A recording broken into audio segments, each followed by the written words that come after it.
నమస్తే, welcome to magazine story. Trump అంటే సంచలనం, ట్రంప్ అంటే కలకలం, ట్రంప్ అంటే డేరింగ్ డాషింగ్. అందుకే ఇప్పుడు ప్రపంచమంతా అమెరికా వైపు చూస్తోంది. వచ్చే 4 ఏళ్ల పాటు ఓవల్ ఆఫీస్లో ట్రంప్ ఏం చేయబోతున్నారు, ఎలాంటి నిర్ణయాలు తీసుకుంటారు, ట్రంప్ 2.0 ఎలా ఉండబోతోంది? సరిగ్గా ఏడాది క్రితం ప్రపంచమంతా ట్రంప్ని ఇలానే ఆకాశానికి ఎత్తేసింది. 2025 జనవరి 20వ తేదీన అమెరికా 47వ అధ్యక్షుడిగా ట్రంప్ ప్రమాణ స్వీకారం చేసిన వేళ అమెరికన్స్తో పాటు ప్రపంచ ప్రజలు కూడా ఈ విశ్వానికి ఒక హీరో దొరికాడన్నట్టు భావించేశారు. తొలిసారి అధ్యక్షుడిగా పనిచేసిన వేళ ట్రంప్ రేపిన కంపుని నాడు అంతా మర్చిపోయారు.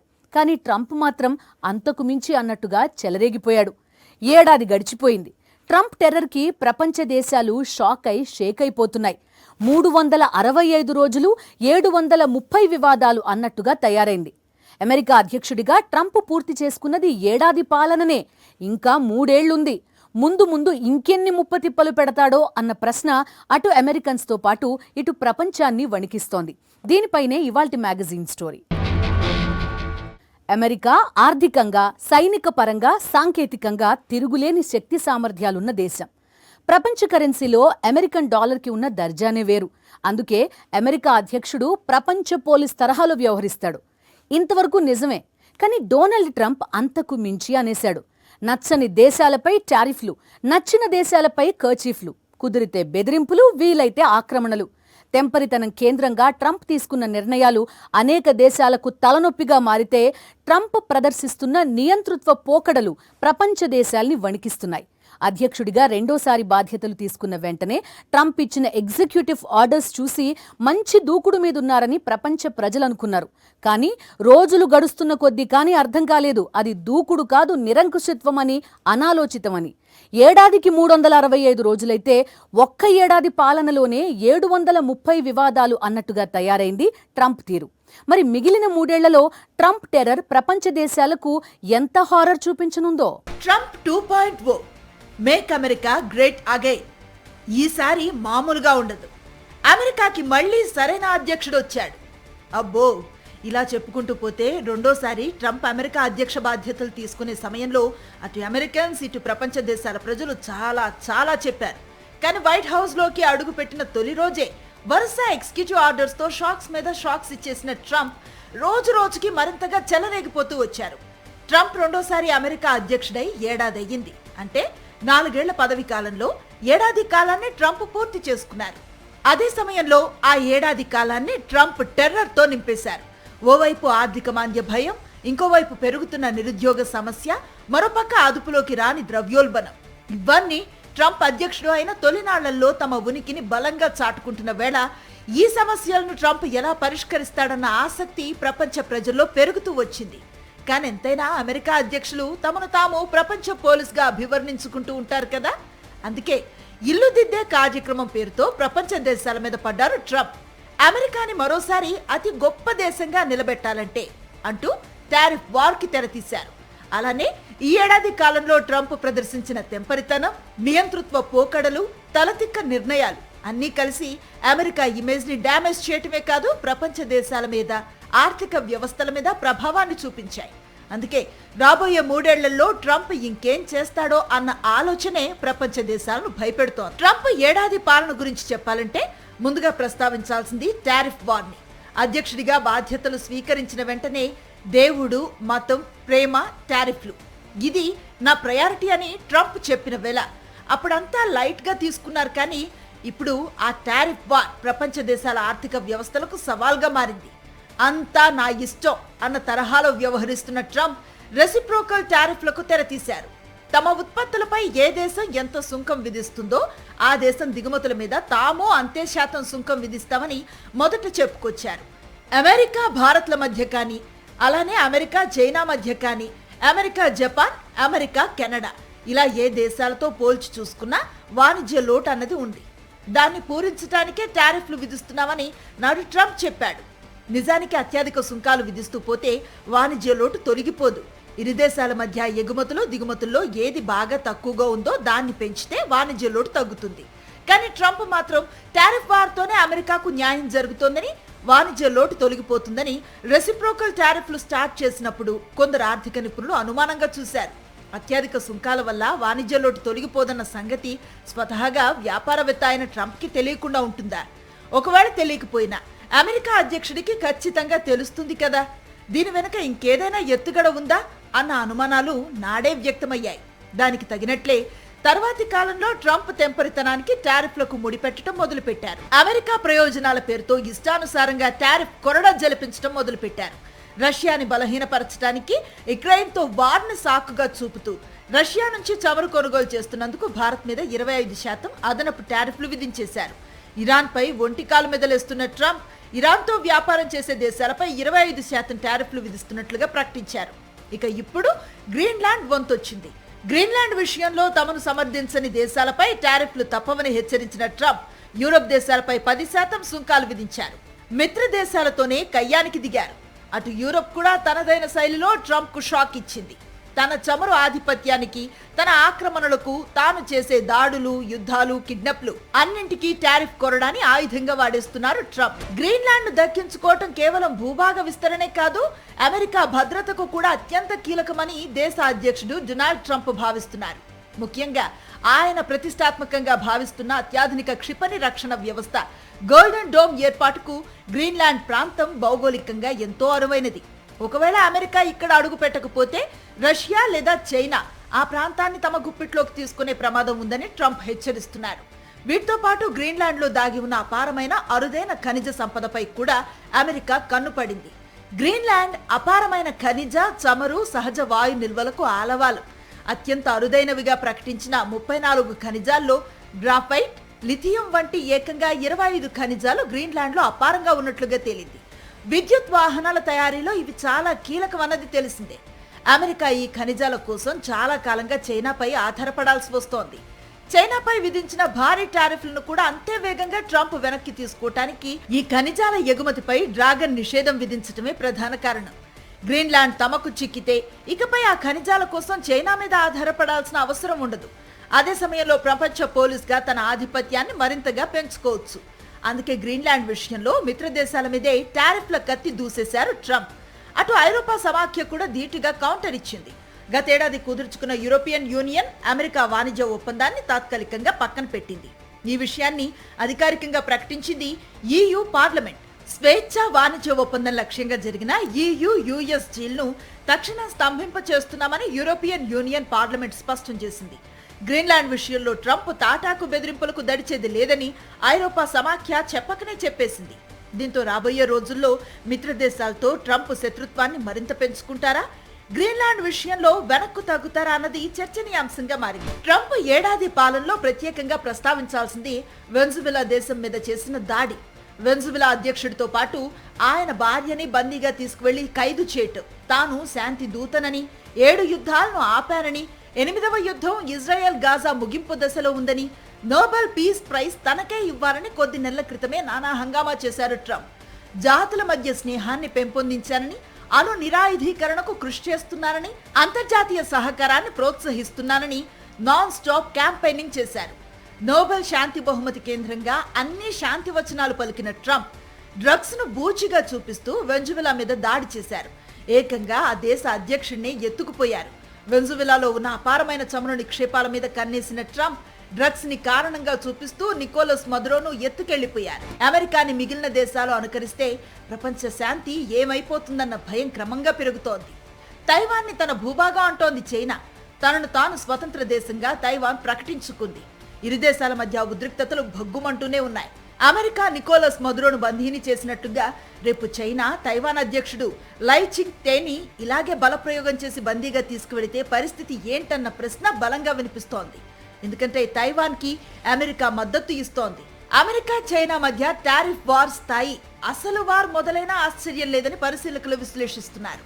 ప్రపంచ దేశాలకు నీతులు చెప్తూ అమెరికా వ్యవహరించే తీరేంటన్నది కొత్తగా చెప్పక్కర్లేదు. అయితే గత అమెరికా పాలకులు ఎన్ని అరాచకాలు చేసినా అమెరికా ప్రతిష్టని, హుందాతనాన్ని తగ్గించకుండా చేయటానికి ప్రయత్నించేవాళ్లు. ట్రంప్ 2.0లో అది కూడా కనిపించలేదు.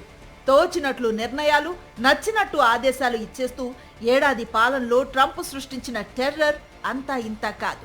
అమెరికా అధ్యక్షుడు ఎవరైనా కావచ్చు. వైట్ హౌస్లో డెమోక్రాట్ ఉండొచ్చు, రిపబ్లికన్ ఉండొచ్చు. కానీ ప్రపంచ దేశాలతో అమెరికా వ్యవహరించే తీరులో మాత్రం ఎలాంటి మార్పు ఉండదు.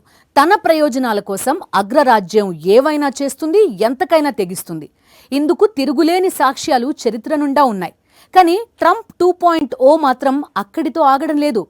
తన డిక్షనరీలో స్టేట్స్మన్షిప్ అనే పదాన్ని తీసిపారేసిన ట్రంప్ మిత్రదేశాలతో కూడా కయ్యానికి వెనకాడడం లేదు.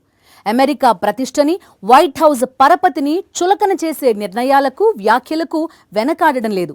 గ్రీన్లాండ్ కోసం యూరోప్ దేశాలపై టారిఫ్లు విధించటం నుంచి నోబెల్ శాంతి బహుమతి కేంద్రంగా అపహాస్యం పాలు కావడం దాకా ఈ ఏడాదిలో ట్రంప్ పేల్చిన టెర్రర్ బాంబ్స్, ట్రంప్ చేసిన కామెడీ స్టంట్స్ అన్నీ ఇన్ని కావు. అమెరికా అధ్యక్షుడు నియంతృత్వాన్ని ప్రదర్శిస్తే అందులో వింతేం లేదు. కానీ ఆ నియంతృత్వానికి ట్రంప్ మార్క్ తెంపరితనం తోడవటంతో మరింత అలజడి రేగింది. ట్రంప్ ఏడాది పాలనలో టెర్రర్ ఎపిసోడ్స్ మాత్రమే కాదు, అమెరికా ప్రతిష్టని, అధ్యక్ష పదవి హుందాతనాన్ని తగ్గించే ఎపిసోడ్స్ కి కూడా ట్రంప్ తెరతీశారు. అందులో నోబెల్ శాంతి బహుమతి కేంద్రంగా ట్రంప్ చేసిన హంగామా. ప్రపంచంలోనే అత్యంత ప్రతిష్టాత్మకమైన అవార్డుల్లో నోబెల్ శాంతి బహుమతి ఒకటి. దీనిపై డొనాల్డ్ ట్రంప్ మనసు పారేసుకున్నారు. రెండోసారి అధికారంలోకి వచ్చిన క్షణం నుంచి నోబెల్ పీస్ ప్రైజ్ కేంద్రంగా ట్రంప్ తన అభిమతాన్ని చాటుతూనే ఉన్నారు. కాకపోతే ట్రంప్ స్టైలే కాస్త డిఫరెంట్ గా ఉంటుంది కాబట్టి ఆయన నోబెల్ డ్రీమ్స్ కూడా తెంపరితనం ఫ్లేవర్ లోనే ప్రపంచ ప్రజలకు కనిపిస్తూ వచ్చాయి. నోబెల్ శాంతి బహుమతికి సమయం దగ్గర పడుతున్న కొద్దీ ట్రంప్ ఆరాటం, పీస్ ప్రైజ్ కోసం పోరాటం రెండూ పెరిగిపోయాయి. నోబెల్ శాంతి బహుమతి కోసం అమెరికా అధ్యక్ష పదవికి ఉండే హుందాతనాన్ని కూడా పక్కన పెట్టి ట్రంప్ పడిన ఆరాటం చూసి ప్రపంచ ప్రజలు నవ్వుకుంటే అమెరికన్స్ చిన్నబుచ్చుకున్నారు. చివరకు జరిగిందేంటి? ట్రంప్ నోబెల్ పీస్ ప్రైజ్ ఆశల మీద నార్వే నోబెల్ కమిటీ నీళ్లు చల్లేసింది. 2025 నోబెల్ శాంతి బహుమతి విజేతగా వెన్జువెలా విపక్ష నేత మరియా కొరినాని ప్రకటించింది నార్వే నోబెల్ కమిటీ. ఇక్కడితో అయిపోలేదు. నోబెల్ పీస్ ప్రైజ్ రాలేదన్న ఆవేదనలో కావచ్చు, కాసేపు పీస్ పక్కన పెట్టి వెన్జువెలా దేశంలో చొరబడి ఆ దేశ అధ్యక్షుని ఎత్తుకొచ్చేసింది అమెరికా. ఆ తర్వాత వెన్జువెలా విపక్ష నేత 2025 నోబెల్ శాంతి బహుమతి విజేత మరియా కొరెనా ట్రంప్ తో భేటీ అయ్యారు. ట్రంప్ కి తన నోబెల్ పీస్ ప్రైజ్ ఇచ్చేశారు. నోబెల్ కమిటీ కూడా స్పందించింది. ఇలా నోబెల్ పురస్కారాన్ని గెలుచుకున్న వాళ్లు మరొకరికి ఇవ్వటం నిబంధనలకు వ్యతిరేకమని నోబెల్ కమిటీ తేల్చి చెప్పినా ప్రయోజనం లేకపోయింది. నోబెల్ పీస్ ప్రైజ్ విషయంలో ట్రంప్ వ్యవహార శైలి అమెరికా ఇమేజ్ ని బానే డ్యామేజ్ చేసింది. ఏడాది పాలనలో ఎన్నో యుద్ధాలు ఆపానని ట్రంప్ చెప్పుకున్నా నిజం మాత్రం ఒక్కటే. ఇరాన్ మీద యుద్ధానికి రెడీ అయి ఆఖరి నిమిషంలో ట్రంప్ ట్రాప్ అయ్యారు. రష్యా యుక్రెయిన్ యుద్ధాన్ని ఆపటంలో ఫెయిల్ అయ్యారు. ఇండియా పాక్ యుద్ధాన్ని తానే ఆపానని చెప్పి ప్రపంచ దేశాల ముందు అబాసు పాలయ్యారు. రష్యా యుక్రెయిన్ వార్ని ఆపి తీరుతానని ఎన్నికల ప్రచారంలో పదే పదే చెప్పిన ట్రంప్ ఆ క్రమంలో విజయం సాధించింది లేదు. అదే సమయంలో రష్యా చేత యుద్ధం ఆపించడానికి యుక్రెయిన్ కి ఆయుధ సాయం చేస్తానంటూ ప్రకటించి కలకలం రేపారు. అంతకన్నా ముందు యుక్రెయిన్ అధ్యక్షుడు జెలెన్స్కీతో జరిగిన భేటీ ట్రంప్ ఆలోచన సరళిని, తెంపరితనాన్ని, పాలనా తీరును అర్థం చేసుకోవడానికి పనికొస్తుందని పరిశీలకులు విశ్లేషిస్తూ ఉంటారు. 2025 మార్చిలో జెలెన్స్కీ అమెరికా పర్యటనతో రష్యా యుక్రెయిన్ యుద్ధానికి ముగింపు పడుతుందని అంతా భావించారు. అయితే జరిగింది మాత్రం వేరు. ఎవరు ఊహించని విధంగా, వైట్ హౌస్ చరిత్రలోనే ఎన్నడూ జరగని విధంగా ప్రపంచ మీడియా సమక్షంలో ఓవల్ ఆఫీస్ లో అమెరికా అధ్యక్ష, ఉపాధ్యక్షులతో వాగ్వాదానికి దిగారు జెలెన్స్కీ. వినయంగా ఉంటూనే తగ్గేదే లేదన్నట్లుగా వ్యవహరించిన జెలెన్స్కీ వరల్డ్ వైడ్ గా అందరి అటెన్షన్ ని గెయిన్ చేశారు. యుక్రెయిన్ లాంటి చిన్న దేశ అధ్యక్షుడు ఏకంగా వైట్ హౌస్ లోనే, అది కూడా ప్రపంచ మీడియా ముందు ట్రంప్ కి ధిక్కార స్వరం వినిపించడం అమెరికా చరిత్రలోనే జరగలేదు. ప్రపంచ వ్యాప్తంగా మీడియాతో పాటు సామాన్య ప్రజలు కూడా అమెరికా అధ్యక్షుడిని ఈ తరహాలో ఎన్నడూ చూడలేదు. నిజానికి దేశాధ్యక్షుల మధ్య చర్చలు, వాగ్వాదాలు అరుదేం కాదు. అయితే అవి 4 గోడల మధ్య సాగుతాయి. కానీ ట్రంప్ అత్యుత్సాహంగా ఓవల్ ఆఫీస్ లో మీడియా ముందు జెలెన్స్కీకి లెఫ్ట్ అండ్ రైట్ ఇచ్చేద్దామని రెడీ అయ్యారు. అది కాస్త రివర్స్ అయ్యింది. ప్రపంచ పోలీస్ గా, పెద్దన్నయ్యగా అమెరికా అధ్యక్షుడికి ఉండే ఇమేజ్ కి ఈ ఒక్క ఘటనతో పెద్ద డ్యామేజ్ జరిగిపోయింది. తన తెంపరితనంతో ఆయన నవ్వుల పాలు కావటంతో పాటు అమెరికా పరువు ప్రతిష్టలతో కూడా ఆడుకుంటున్నారన్న చర్చ నాడు ప్రపంచ దేశాలతో పాటు అగ్రదేశంలోనూ జరిగింది. ఆ తర్వాత తన ప్రవర్తనతో, నిర్ణయాలతో, ఆవేశంతో, ఆలోచన రహిత స్వభావంతో ట్రంప్ ఏం చేస్తూ వచ్చారో చూస్తూనే ఉన్నా. దీంతో తన నిర్ణయాలు, పర్యవసనాలు ఎలా ఉంటాయన్న దానిపై కన్నా తనకా సమయంలో ఏమనిపిస్తే అది చేయటానికే ప్రాధాన్యతనిచ్చే ట్రంప్ రాబోయే 3 ఏళ్లలో ఏం చేస్తారన్నది ఆందోళనకరంగా మారింది. గాజాని పూర్తిగా శ్మశానంగా మార్చడంలో ఇజ్రాయెల్కి సంపూర్ణ మద్దతు ఇచ్చిన ట్రంప్ ఆ తర్వాత గాజా పునర్నిర్మాణం పేరుతో తన ఆలోచనలను ఎక్స్ప్రెస్ చేయగానే ప్రపంచ దేశాలు ఒక్కసారిగా ఉలిక్కిపడ్డాయి. గాజా పునర్నిర్మాణం పేరుతో అక్కడ ఉన్న 20 లక్షల మంది పాలస్తీనియన్లను ఈజిప్ట్, జోర్డాన్ కు తరలించాలని, గాజాను ఒక పెద్ద రియల్ ఎస్టేట్ సైట్ గా భావిస్తున్నానని ట్రంప్ చేసిన వ్యాఖ్యలు పెద్ద కలకలమే రేపాయి. ట్రంప్ తీరుపై తీవ్ర స్థాయిలో వ్యతిరేకత రావడంతో ఆ తర్వాత మాట మార్చారు. ఇప్పుడు గాజా పునర్నిర్మాణం కోసం బోర్డ్ ఆఫ్ పీస్ ఏర్పాటు చేస్తున్నట్లుగా ప్రకటించిన ట్రంప్ ఆ శాంతి మండలి కేంద్రంగా ప్రపంచ దేశాలకు మరిన్ని షాక్స్ ఇస్తున్నారు. శాంతి మండలిలో మొదట 3 ఏళ్ల వరకు సభ్యత్వం ఉచితం. ఆ తర్వాత శాశ్వత సభ్యత్వం కోసం కనీసం $100 కోట్ల చెల్లించాల్సిందేనని అమెరికా అధికార వర్గాలు చెప్తున్నాయి. శాశ్వత సభ్యత్వం ఎవరికి ఇవ్వాలనే విషయం నుంచి బోర్డ్ ఆఫ్ పీస్ లో తీసుకునే నిర్ణయాలపై ఏ దేశం ఓటు చెల్లుబాటు అవుతుందన్న అంశం దాకా అన్ని ట్రంపే నిర్ణయిస్తారని చెప్తున్నారు. రష్యాతో పాటు భారత్కి కూడా శాంతి మండలిలో ఆహ్వానం పలికారు ట్రంప్. ఐక్యరాజ్య సమితికి ప్రత్యామ్నాయంగా పీస్ ఆఫ్ బోర్డ్ ని ట్రంప్ ఏర్పాటు చేస్తున్నట్లుగా అంతర్జాతీయ మీడియాలో కథనాలు వెలువడుతున్న నేపథ్యంలో ఈ శాంతి మండలి కేంద్రంగా రాబోయే 3 ఏళ్లలో ట్రంప్ శాంతిని నెలకొల్పుతారా, ఆ శాంతిని రాజేస్తారా అన్నది చర్చనీయాంశంగా మారింది. పిచ్చి కుదిరింది రోకలి తలకి చుట్టండి అన్నాడట వెనకటికొకడు. ఇలా ఎన్నాళ్ళు చెప్పుకోవాలి వెనకటికొకడు అని? ఇక బాధ లేదు, ఇది ట్రంప్ 2.0 జమానా. సో ఈ తరహా సామెతలన్నీ ట్రంప్కి సమర్పించుకోవచ్చు.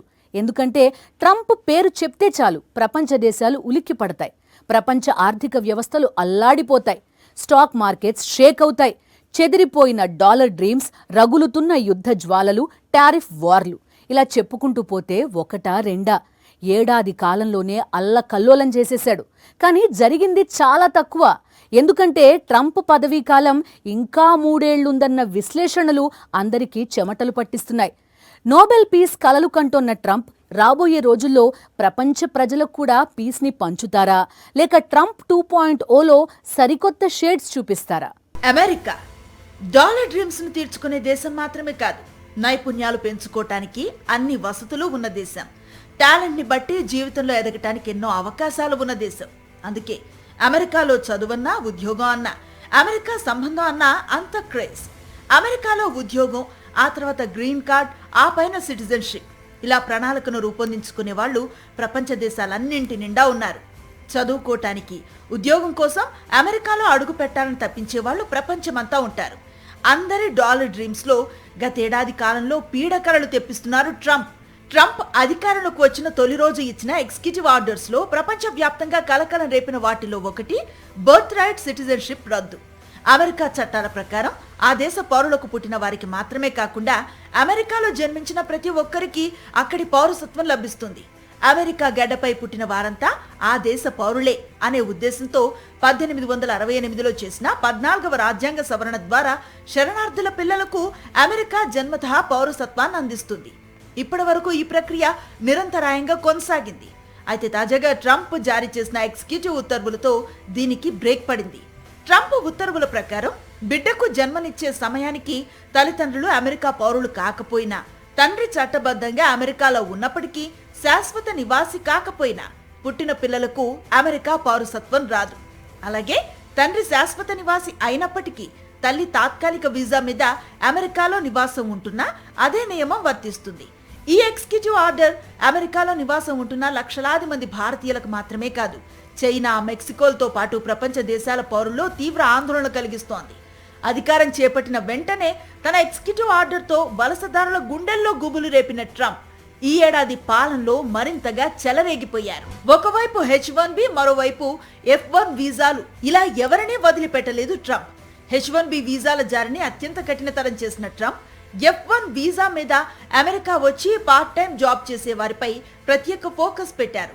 పార్ట్ టైం జాబ్ చేస్తే డిపోర్టేషనే అంటూ ట్రంప్ రేపిన కలకలం అమెరికాలో చదువుకు చేసిన అప్పుని అక్కడే పార్ట్ టైం జాబ్ చేస్తూ తీర్చేయవచ్చని భావించిన విద్యార్థులను ఆర్థికంగా తీవ్ర సమస్యల్లోకి నెట్టేసింది. చివరకు గ్రీన్ కార్డు ఉన్నంత మాత్రాన అమెరికాలో శాశ్వతంగా ఉండే హక్కు ఉండదంటూ వైస్ ప్రెసిడెంట్ జేడీ వ్యాన్స్ చేసిన వ్యాఖ్యలు వలసదారుల విషయంలో ట్రంప్ ప్రభుత్వ వైఖరిని చెప్పకనే చెప్పేశాయి. అమెరికా ఉద్యోగం, అమెరికాలో చదువు అన్న ప్రపంచ యువత భయపడే పరిస్థితి ఏర్పడింది. ప్రపంచ దేశాల విషయాలు అమెరికాకెందుకు, మన దేశాన్ని మనం తిరిగి ఉన్నతంగా తయారు చేసుకుందామంటూ ఎన్నికల వేళ ప్రచారాన్ని దంచి కొట్టిన ట్రంప్ అధికారంలోకి వచ్చిన ఈ ఏడాది కాలంలో అమెరికాకి చేసిందేం లేదు. ప్రపంచ దేశాలకు ఒరగబెట్టింది ఏం లేదు. టారిఫ్ కొరడాతో అంతా నా ఇష్టం అంటున్న ట్రంప్ని ట్రేడ్ బజూకా అస్త్రంతో ఎదుర్కోవటానికి ఐరోపా యూనియన్ రెడీ అయ్యింది.